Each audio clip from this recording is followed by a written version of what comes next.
friends, welcome back to Judy's Cooking Diary. இன்னைக்கு நம்ம சேனல்ல ஒரு இன்ட்ரெஸ்டிங்கான வீடியோ தான் பார்க்க போறோம். வீடியோக்குள்ள போறதுக்கு முன்னாடி கீழ இருக்கிற red colour subscribe button press பண்ணிட்டு பக்கத்துல இருக்கிற பெல் ஐகான் பிரஸ் பண்ணிக்கோங்க. ஆச்சி ரெடிமேட் பிரியாணி கிட்ல பண்ண பிரியாணி தான் இது. குவிக்கா 10 மினிட்ஸ்ல பண்ணிரலாம்னு சொல்லி ரீசெண்டா நிறைய அட்வர்டைஸ்மெண்ட்ல போட்டிருந்தாங்க.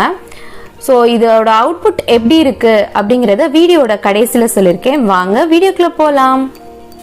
ஃபர்ஸ்ட் நம்ம அன்பாக்சிங் பண்ணிடலாம். இந்த பிரியாணி கிட் அமேசான்ல சர்ச் பண்ணி பார்த்தேன், கிடைக்கவே இல்லை. ஸோ அதனால அவங்களோட ஓன் வெப்சைட் போய் ஆர்டர் பண்ணி ஒரு 2 டேஸ்ல டெலிவர் பண்ணிட்டாங்க. நல்லா நீட்டாக பேக்கேஜிங் பண்ணி வந்திருக்கு. அவங்களோட வெப்சைட்டோட லிங்க் வந்து நான் டிஸ்கிரிப்ஷன் பாக்ஸில் கொடுத்துருக்கேன், செக் பண்ணிக்கோங்க. பேக்கேஜிங் வந்து நல்லா நீட்டாக இருந்துச்சு. உள்ள 3 பேக்கெட் கொடுத்துருக்காங்க. மொதல் பேக்கெட்டில் வந்து ஹோல் கரம் மசாலா, அதாவது பட்டை, கிராம்பு, ஏலக்காய், ஸ்டார் அனீஸ், பிரிஞ்சி இலை இதை கொடுத்துருக்காங்க. ரெண்டாவது பேக்கெட்டில் மசாலா பேஸ்ட், வெங்காயம், இஞ்சி, பூண்டு, தக்காளி, புதினா, கொத்தமல்லி இது எல்லாத்துக்கும் பதிலாக அதை நல்லா ஃபைன் பேஸ்ட்டாக அரைச்சி கொடுத்துருக்காங்க. அதில் அப்படியே ஆயிலோடு அப்படியே இருந்துச்சு. மூணாவது பேக்கெட் ரொம்ப முக்கியமான பேக்கெட், சீரக சம்பா அரிசி கொடுத்துருக்காங்க. நம்ம திண்டுக்கல் பிரியாணி கிட் ஆர்டர் பண்ணியிருக்கிறதுனால சீரக சம்பா அரிசி கொடுத்துருக்காங்க. பாக்ஸ்க்கு பின்னாடி எந்த மெத்தடில் நம்ம பிரியாணி செய்யணும் அப்படிங்கிறத கிளியராக எக்ஸ்பிளைன் பண்ணியிருக்காங்க. அப்படியே ஃபாலோ பண்ணிக்கோங்க, அப்போ தான் வந்து உங்களுக்கு டேஸ்ட் நல்லா வரும். எம்ஆர்பி ரேட் வந்து 125 ருபீஸ். ஷிப்பிங் சார்ஜஸ் எக்ஸ்ட்ராவாக பே பண்ணிக்கணும்.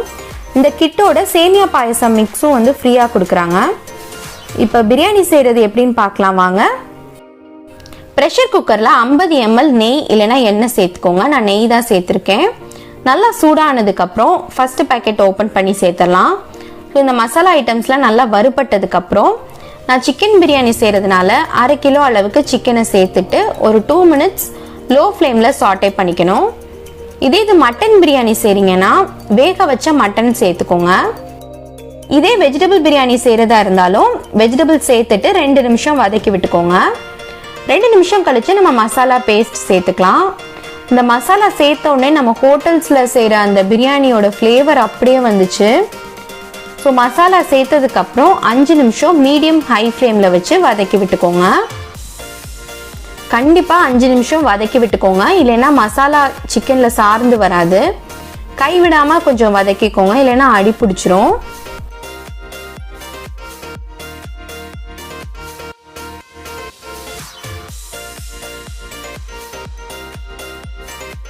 ஃபைவ் மினிட்ஸில் நல்லா சூப்பராக எண்ணெய் பிரிஞ்சு நமக்கு வந்துருச்சு.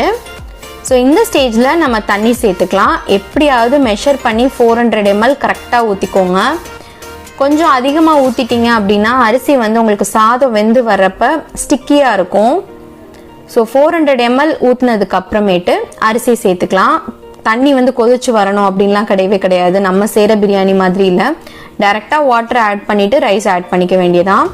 அரிசிலேயே வந்து கிராம்புலாம் கொடுத்துருந்தாங்க. ஸோ இப்போ அரிசி சேர்த்துட்டு மிக்ஸ் பண்ணதுக்கப்புறம் உப்பு தேவைப்படுதான்னு பார்த்துக்கோங்க. மசாலா பேஸ்ட்லேயே உப்புலாம் இருந்துச்சு, ஸோ எனக்கு உப்பு தேவைப்படலை. ஒருவேளை உங்களுக்கு உப்பு தேவைப்பட்டுச்சுன்னா ஆட் பண்ணிவிட்டு மூடி போட்டு 3 விசில்ஸ் வச்சு எடுத்திங்கன்னா நமக்கு சூப்பராக பிரியாணி ரெடி ஆயிரும்.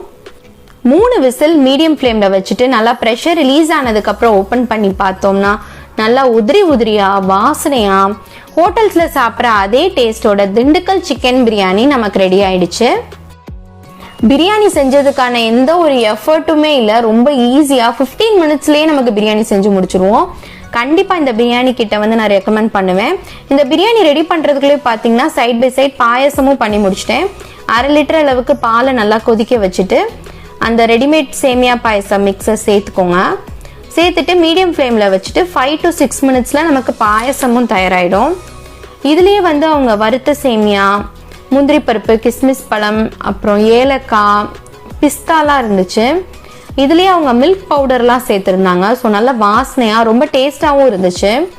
5 to 6 மினிட்ஸ் நல்லா இந்த மாதிரி மிக்ஸ் பண்ணிகிட்டே இருக்கிறப்ப நமக்கு சூப்பரான கன்சிஸ்டன்சியில் சேமியா பாயசமும் ரெடி ஆயிடுச்சு. பிரியாணி ரெடி பண்ணுறதுக்குள்ள boiled egg, onion raita, fried chicken, சேமியா பாயசம் இது எல்லாமே ரெடி ஆயிடுச்சு. இந்த கம்ப்ளீட் பிளாட்டர் ரெடி ஆகிறதுக்கு மேக்ஸிமம் 30 மினிட்ஸ் தான் ஆச்சு. ஸோ கண்டிப்பாக நீங்களும் உங்கள் வீட்டில் ட்ரை பண்ணி பாருங்கள். திடீர்னு கெஸ்ட் வராங்க, எமர்ஜென்சியாக ஒரு 30 மினிட்ஸ்க்குள்ளே நீங்கள் பிரியாணி ரெடி பண்ணணும் அப்படின்னா கண்டிப்பாக இந்த ரெடிமேட் பிரியாணி கிட் ட்ரை பண்ணி பாருங்கள். ட்ரை பண்ணி பார்த்துட்டு உங்கள் ஃபீட்பேக் எனக்கு கமெண்ட் செக்ஷனில் சொல்லுங்கள். நான் உங்களை இன்னொரு இன்ட்ரெஸ்டிங்கான ஒரு ரெசிபி வீடியோவில் மீட் பண்ணுறேன். அதுக்கு முன்னாடி வீடியோ ஃபுல்லாக பிடிச்சிருந்துச்சுன்னா கீழே இருக்கிற red colour subscribe button press பண்ணிவிட்டு பக்கத்தில் இருக்கிற பெல் ஐக்கான் ப்ரெஸ் பண்ணிக்கோங்க. நான் உங்களை நெக்ஸ்ட் வீடியோவில் மீட் பண்ணுறேன். அது வரைக்கும் பாய்.